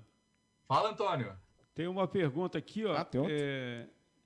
É que ele disse que perdeu uma parte. É o Rafael Oliveira. qual é o nome do livro que você vai lançar? Ah, sim. Ah, tá aqui, ó. Esse foi o livro que eu Sim. emiti em menor quantidade só para participação da exposição de Estocolmo, porque lá eu também dei uma palestra falando sobre os ensaios de Cottens em Estocolmo em maio do ano passado, e eu levei essa impressão inicial aqui, que agora está se tornando um livro oficial publicado aí pela Dialética. O nome é The Search for the True Story of the Not Issued Cottens Essay. Já tem pré-venda? Já tem pré-venda, Fernando? Não, ainda não. Já está tudo definido. Vai ser na Amazon, nas grandes livrarias mesmo. E até uma coisa que me deixou extremamente feliz, porque não é comum se ver livros filatélicos tendo essa dimensão, né? Então, assim, foi algo diferente aí quando a Dialética aprovou. Mas ele está em inglês, mas vai sair provavelmente aí dentro de um mês e meio. Já está acessível aí nas editoras. Isso. Quando tiver, manda aqui que a gente vai fazer um anúncio na nossa rádio. Obrigado. Nada. Grande abraço, Fernando. Abraço, até a próxima. Muito obrigado, Fernando. Abraço, Antônio. Obrigado. Conversamos então com o Fernando Moreira dos Santos, né, que falou sobre ensaio de Cottens, um tema muito enriquecedor, né, para a cultura da filatelia, para o nosso conhecimento, e vai ser também o nosso entrevistado aqui nos próximos programas. Agora nós vamos conversar com Paulo Ananias, né? Paulo Ananias é lá de Belém do Pará, vai falar sobre o seu evento, né, que é uma exposição virtual. Ele que faz esse evento já, me parece, anualmente. Ninguém melhor do que ele para falar sobre esse evento. Ele já está na linha, Antônio? Ainda não. Nós vamos aqui fazer contato com o Paulo Ananias. Mas antes, eu vou falar novamente aqui do nosso sorteio. Sorteio do nosso, daqui da Minifolha, né, com 6 selos sobre as obras de Shakespeare. Né, foi um selo premiado no ano de 2017, aliás. Né, foi o segundo selo mais belo do mundo, né, num concurso promovido pelo IPA, Grand Prix, lá de Áustria. E, em tempo, eu quero dizer aqui que o selo ele foi criado, né, pelas designers Adriana Shibata e Bárbara Duarte. Foram as criadoras dessa obra maravilhosa aqui premiada. Então, em tempo aqui eu faço registro, né, dando os créditos às designers Adriana Shibata e Bárbara Duarte.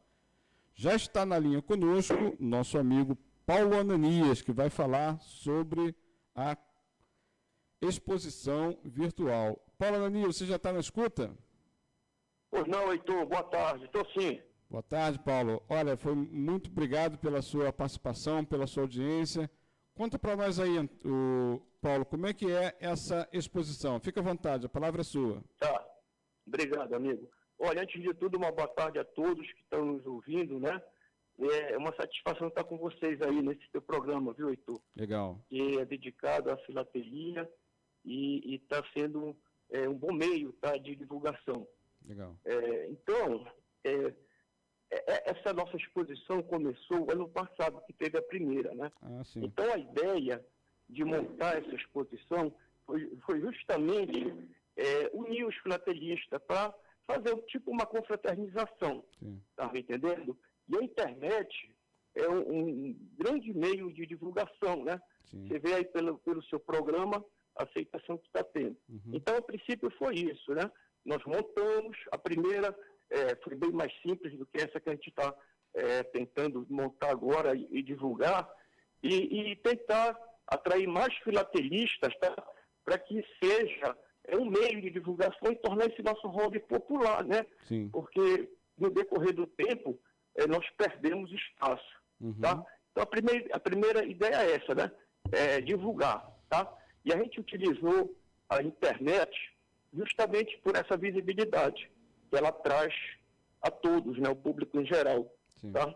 Então, nessa segunda edição que a gente vai começar dia 6 de abril, né? As inscrições estão abertas. tem 3 categorias, né? Sim. Na primeira foram 2 e nessa segunda vão ser 3, tá? Que a gente definiu como a primeira, a categoria competitiva, né? Uhum. Onde as coleções que são inscritas, elas vão participar dessa competição. Que, na realidade, não é uma competição, tá? É mais um atrativo para unir, trazer mais filatelistas, Claro. né? Então, nessa categoria vão ter 2 grupos, viu, pessoal? O primeiro grupo, que vão ter coleções mais elaboradas, tá? Que na primeira não foi assim, foi um grupo geral. E a gente visualizou que precisava haver uma divisão, né? Coleções mais elaboradas, grupo 1, e no grupo 2, as outras coleções. Por quê? Para a gente incentivar os filatelistas iniciantes, tá? Sim. Aqueles que estão começando, que a exposição é didática, tem um cunho didático, ensinar como faz uma coleção. Sim. E os iniciantes podem participar com coleções mais simples. Então, daí o porquê dos 2 grupos dessa categoria, tá? Uhum. E, na realidade, não é uma competição. Está frisando, é um atrativo a mais para atrair os filatelistas, né? Sim. E a segunda, que a gente chama de expositiva, né? São coleções que qualquer filatelista pode se inscrever no intuito de fazer uma amostra, tá? Uhum. O que seria essa amostra? Colocar para o público em geral, visualizar as coleções, né? Sim. Bonitas coleções que a gente tem recebido, já começaram e já estamos recebendo essas coleções. E aí a ideia é a seguinte: na amostra vai ter uma votação na internet, né? Então todo mundo que visualizar vai votar numa coleção. Sim. Tá? A ideia é a gente propagar, difundir, para atrair o maior número de pessoas possíveis, não Claro. só filatelista, tá? Sim, sim. O público em geral. Legal. Aí nessa votação, aí a gente criou essa categoria, a coleção mais votada receberá o certificado de primeiro lugar da votação popular na internet, né? Bacana. E trazendo gente, trazendo pessoas para conhecer a filatelia, né? Uhum. Tornar uma coisa popular. Antigamente, esse nosso hobby era uma coisa incrível, né? Uhum. Aí, com essa concorrência de tecnologia, uma série de coisas, a gente perdeu espaço. Vai perdendo espaço, né? Isso. E a terceira categoria, pessoal, é uma coisa nova, essa não existia. Que a gente está chamando de categoria de literatura filatélica. Literatura? O que é isso? Literatura filatélica. Uhum. O que seria isso? A gente tem vários filatelistas, pessoas que escrevem, fazem estudos, artigos e diversos trabalhos sobre filatelia. Então, nessa categoria não vai haver competição. Sim. É apenas a exposição desses trabalhos para se tornar uma forma de didática para a filatelia, né? Então, o pessoal vai lá, lê o artigo, comenta, faz sugestões e, de certa forma, está trazendo conhecimento aos filatelistas, tá? Sim. Que a ideia, Heitor, nesse período todo que vem acontecendo com a filatelia, perdemos, não tem mais aquela motivação. Então, é incentivar e formar novos filatelistas. Essa categoria tem esse cunho didático, né?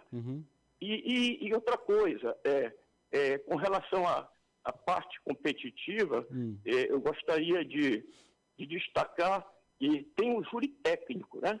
Que é aquele júri formado por filatelistas experientes e com bastante experiência, não só do Brasil, também tem filatelistas de outros países, tal qual foi no anterior, né? Participação internacional, Então, né? Isso, Legal. e tivemos participações internacionais de coleções na primeira exposição, né? Então, a ideia é essa, né? Fazer, apesar de ser essa exposição não ser com regras oficiais e detalhes dessas exposições que são organizadas por entidades filatélicas, a ideia é tornar ela popular. Então, a gente não tem regra, tá? A única regra é juntar os filatelistas nessa confraternização. Entendi. Tá? Legal, legal. É uma forma mais popular, né, mais descontraída de atrair, né, outros interessados na filatelia, né, Paulo?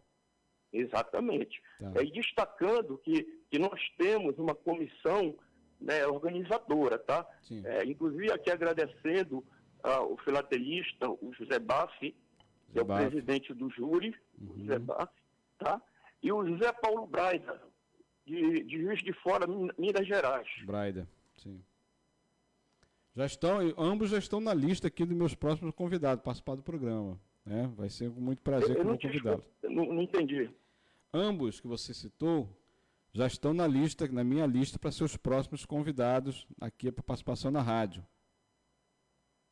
Isso, a ligação não ficou boa, tá? Mas essas duas pessoas que eu comentei participam da comissão, tá? Certo. Para a formação dessa nossa exposição, né? Vai começar dia 6 de abril, tá? E vai até o dia 30 de abril. As inscrições estão abertas, tá? Certo. Quem quiser participar, acessa pelo Face, né?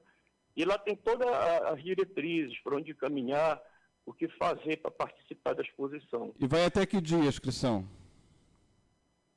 Não te entendi? A inscrição vai até que dia? Olha, vai até o dia 15 de março. Começou dia 27 e as inscrições podem ser feitas até o dia 15 de março, tá?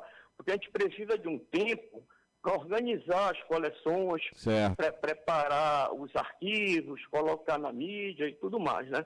Uhum. Então, até o dia 15 de março a gente está recebendo, tá? Já começaram, recebemos algumas inscrições. Sim. Estamos aí na luta, né?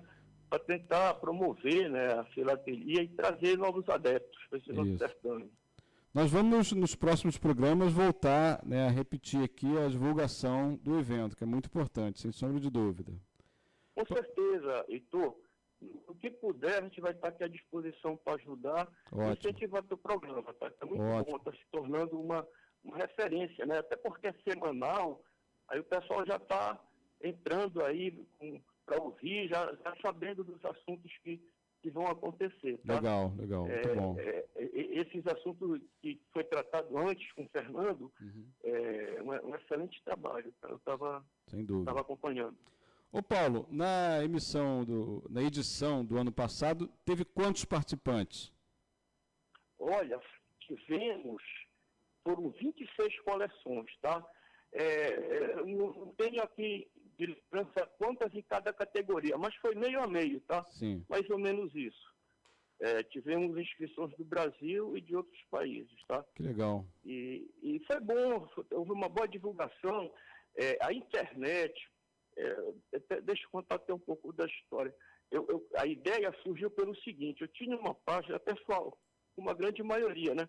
E me veio a ideia de, vou montar uma página sobre filatelia, pessoal também.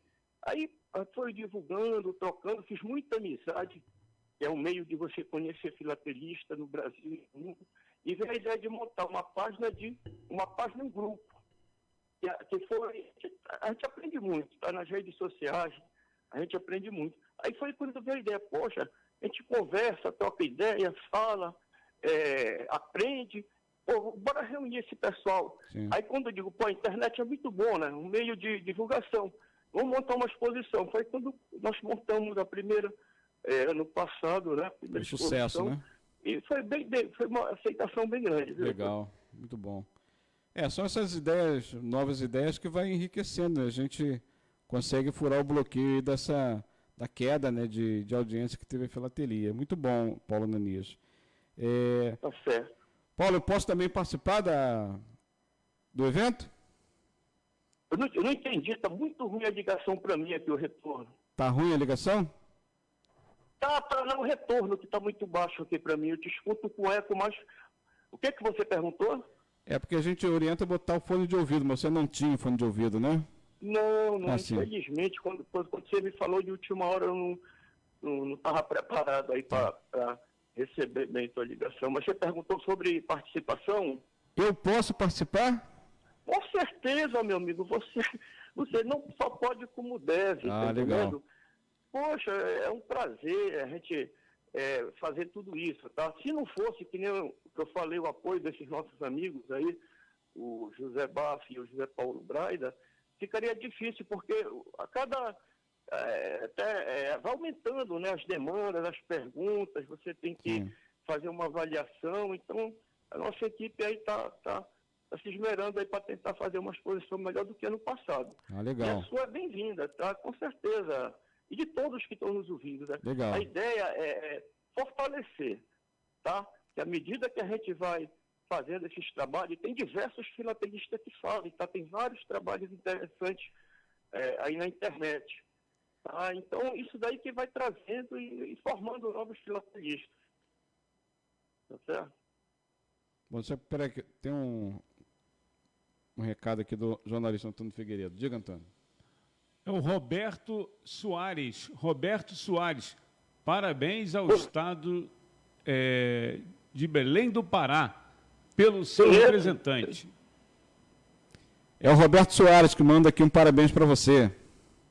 Obrigado, eu conheço. Conhece Olha ele? só, conheço o Roberto Soares, é meu amigo nas páginas do grupo e tudo mais. Legal. É que eu te falei, a gente vai conhecendo todo mundo e formando amizades, tá entendendo? Isso. E é de todo lugar mesmo. Eu estou falando, por exemplo, aqui de Belém, né? Uhum. Mas a rede atinge todos, o Brasil todo e por fora também. É muito grande, Eu agradeço aí ao Roberto, um grande abraço. Legal. Está na escuta aqui conosco também, ó, o Igor Crispim, que foi nosso expositor do programa na semana passada, e a Regina Moreira dos Santos. Paulo Ananias, eu espero que seja a primeira de várias outras participações suas aqui no programa, ok?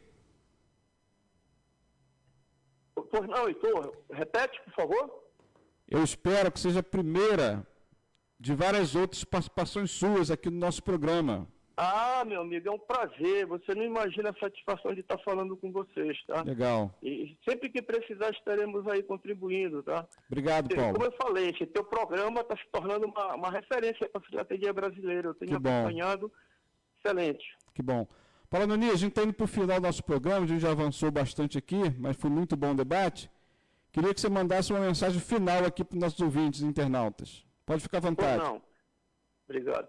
Bom, reforçando aí o convite a todos, né? Essa nossa exposição está em fase de inscrição, vai até o dia 15 de março e vai ser inaugurada no dia 6 de abril, tá? 6 de abril. De 6 de abril a 30 de abril. E tentando, né, fazer uma exposição melhor para atrair pessoas, divulgar a filatelia, no sentido de fortalecer esse nosso hobby. E a gente conta com a participação de todos aí, né, que estão nos escutando, porque quem não puder se inscrever nessa, tá conhecendo agora a exposição, ano que vem, se Deus quiser, teremos outras, tá? E divulguem, eu peço também para divulgar, para tornar mais popular, porque o legal, no final, é a votação na internet. Legal. Você se inscreve à coleção, você tem amigo, divulga, pede para votar e atrai, né? Para ter mais visibilidade. Legal. A ideia é essa, tá, Heitor? Legal. Obrigado, Paulo. Obrigado pela sua participação. Agora a gente vai começar aqui o nosso sorteio da minifolha das obras de Shakespeare. Obrigado, Paulo. Eu vi. Tá, eu que agradeço. Uma boa tarde aí a todos e até uma próxima. Isso. Boa tarde, bom final de semana, Paulo. Para vocês também. Grande abraço. Nós conversamos com Paulo Ananias, que é o nosso amigo, filatelista lá de Belém, do estado do Pará, que é o organizador da exposição filatélica virtual, que nós acabamos aqui de ouvir e vamos retransmitir aqui em vários outros programas da Web Rádio Censura Livre. Antônio Figueiredo. Tem muita gente mandando um abraço aí para o Paulo. Que legal. O José Seco, o José Baff, o Roberto Soares. Quem está também acompanhando aqui mandou palminhas foi o Sudão, não é isso? Sadal, perdão. Foi o ganhador também do nosso sorteio aqui. Legal. A Regina Moreira dos Santos, o Erlon Siqueira também está acompanhando. Professor Erlon Siqueira. O Baf botou aqui, ó. Paula Ramalho, amiga de Portugal. Deve estar acompanhando também através dos aplicativos ou então na nossa transmissão na live. Que legal. Então é o seguinte, ó. Eu vou fazer a pergunta e os três primeiros que responderem corretamente vão participar de um sorteio da minifolha das obras de William Shakespeare. Então tem que ser rápido no gatilho, ó. Vou dar mais uma chance de você arquivar aí o WhatsApp no seu aparelho, porque responde muito mais rapidamente. Porque ficar digitando, né? Antônio Figueiredo, você pode repetir o nosso número do WhatsApp, nossos ouvintes fixarem aí no seu aparelho? Para quem está fora do Rio de Janeiro, código de área 21, fora do Rio de Janeiro, código de área 21, 998336490, 998336490. Uma sugestão? Diga pode aí. ser? Claro. É o japonês. Diga. Sugiro. Sugira. Você também abrir para a possibilidade das pessoas colocarem na live aí a resposta. Ah, claro. Isso. Pode colocar na live ou no nosso WhatsApp, né? Os 3 primeiros, né? Então tem que ser rápido no gatilho. Vamos lá. Ó. Lá vai a pergunta. Quem prestou atenção na explanação do nosso amigo Fernando vai responder muito fácil, né? Antes de ficar fazendo pesquisa aí no Google, né? É muito fácil. Fácil.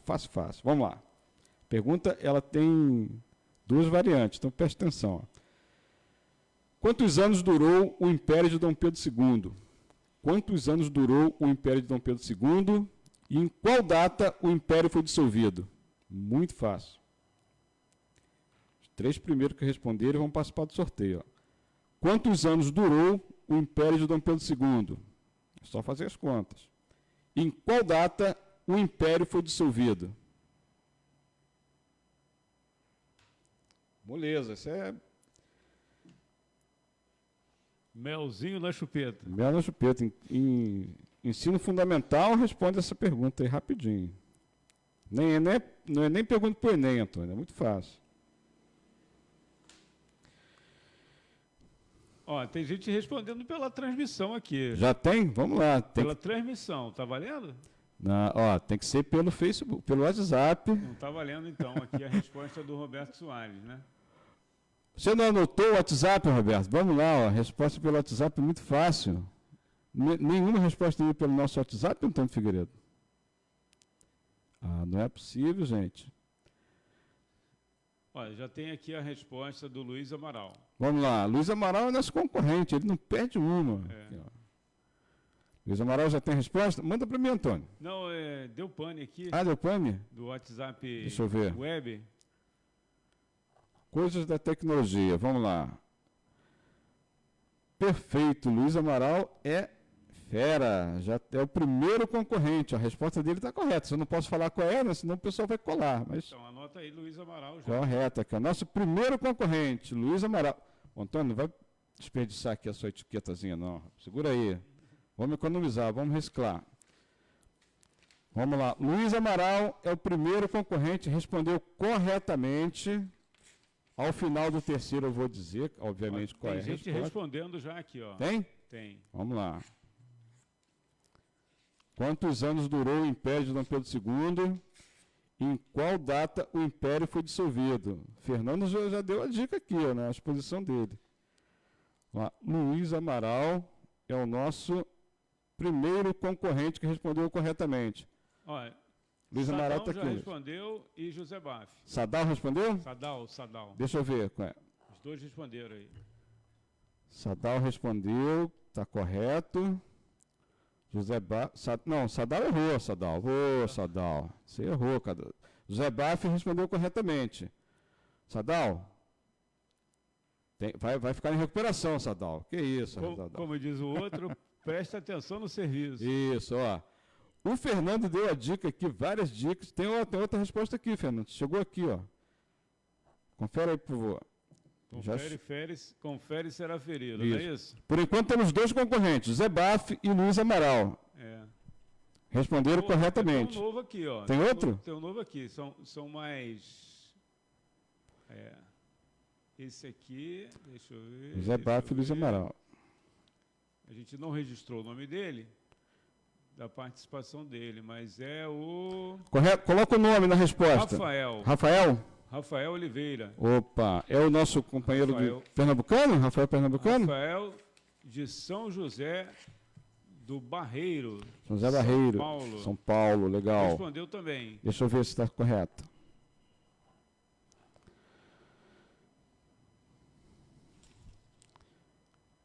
Esse aqui, que está aqui embaixo? Embaixo aí.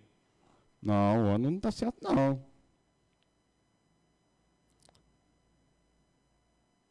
Não. O ano não está certo. O período final ele acertou, o início não. Se fizer as contas aqui, ó.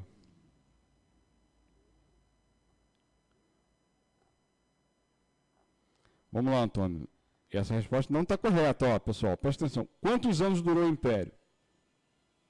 Ele durou um certo período, né? O início e o final. Em que data? Tem a ver com a resposta. Ele respondeu. Vamos lá. Não, foi isso não. Ainda não está certa, Rafael. Eu vou confirmar aqui para você. Ó. Quantos anos durou o Império de Dom Pedro II? Né? E em qual data o Império foi dissolvido? Eu vou dar a resposta aqui. Se eu estiver errado, os professores podem falar, está errado. Mas se tiver certo, os professores vão falar comigo, está certo. Outra resposta aí. De quem é essa? Terminou, beleza, concordo, mas quando começou? Concordo aqui, ó. O José Baff e o Luiz Amaral nos deram a resposta correta. Cara, estou todo atrapalhado com o seu aparelho aqui, Antônio. Estou tomando uma surra. Você botou um segredo aqui, ó. E o cara falou o segredo aqui na rádio, ó, como é que acessa o telefone dele. Bom. Não. Tem muita gente respondendo também na postagem aqui, na nossa página. Ah, gente, mas não pode, ó. A regra é clara. O José Baff respondeu corretamente. O Luiz Amaral respondeu corretamente, o que está valendo. O Rafael deu uma resposta parcialmente correta. Eu de novo aqui, ó. Antônio, vou ter que fazer um curso aqui, como é que mexe no seu telefone, cara.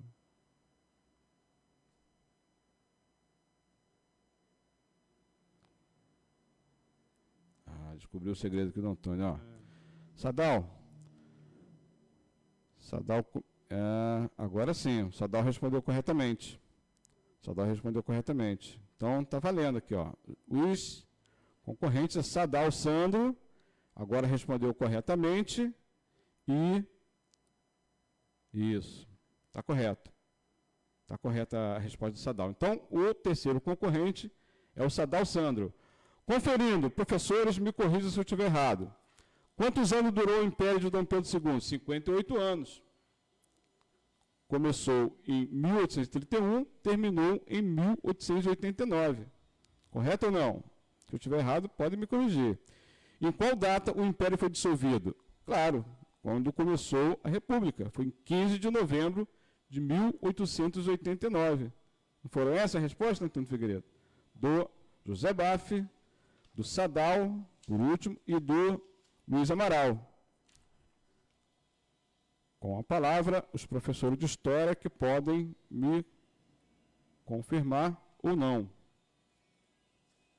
Então, vamos lá. Sadal Sandro é o terceiro concorrente. O Rafael respondeu corretamente de forma parcial.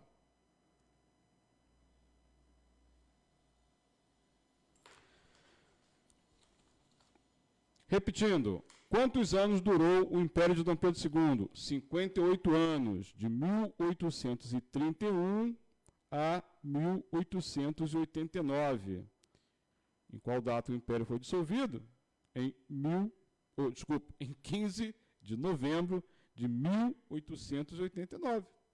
Então, essa é a resposta do sorteio da mini-folha das obras de William Shakespeare. Antônio, cadê aquela urna? Para a gente fazer aqui o sorteio. Primeiro nome aqui é o José Baff, vou dobrar aqui. Uma dobra, duas dobras, três dobras. Vai para a urna. Luiz Amaral, uma dobra, duas dobras, três dobras. Bota a urna aqui na frente da câmera, Antônio Figueiredo. Aqui não é a urna caiu aí. Não é a urna da FIFA, não. Está aqui, ó. Sadal Sandro, que é o terceiro. Uma dobra, duas dobras, três dobras. Cadê o juiz aí Tribunal Superior Eleitoral. Não vê hoje, não? Ih, rapaz, tá voando tudo aqui, ó. O juiz não apareceu hoje. Ih, faltou? É. Se eu faltar no meu trabalho, eu ganho punição. Aqui, o juiz pode faltar, né? O juiz falta audiência. Ô, Antônio, esse saco tá furado, não tá valendo, não. Ó. Tá furado o saco. É. Ali outro saco ali, Antônio Figueiredo.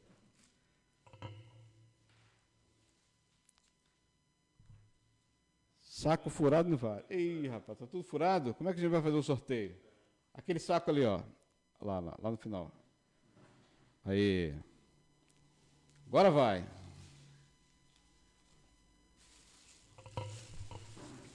Antônio Figueiredo, vamos ter que comprar uma urna, Antônio. O Antônio Figueiredo vai escolher aqui, ó, quem vai ser o ganhador da mini folha. Antônio, por favor.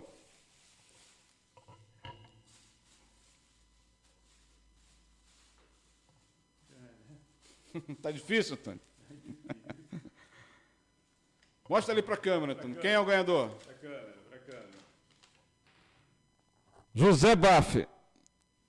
José Baff ganhou aí, ó, a mini folha das obras do Shakespeare. Valeu, José Baff, parabéns pela premiação. Uma linda peça. Certo? Parabéns, José Baff. Muito obrigado pela participação de todos e todos, mesmo aqueles que não acertaram.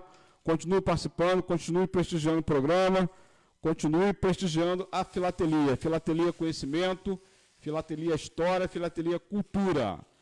Obrigado a todos e a todas. Até o próximo sábado, às 16 horas, aqui no programa Aulas com Filatelia, pela Web Rádio Censura Livre. Antônio Figueiredo. Um abraço a todos e um excelente final aí de sábado, né? E um bom domingo. Isso. Grande abraço.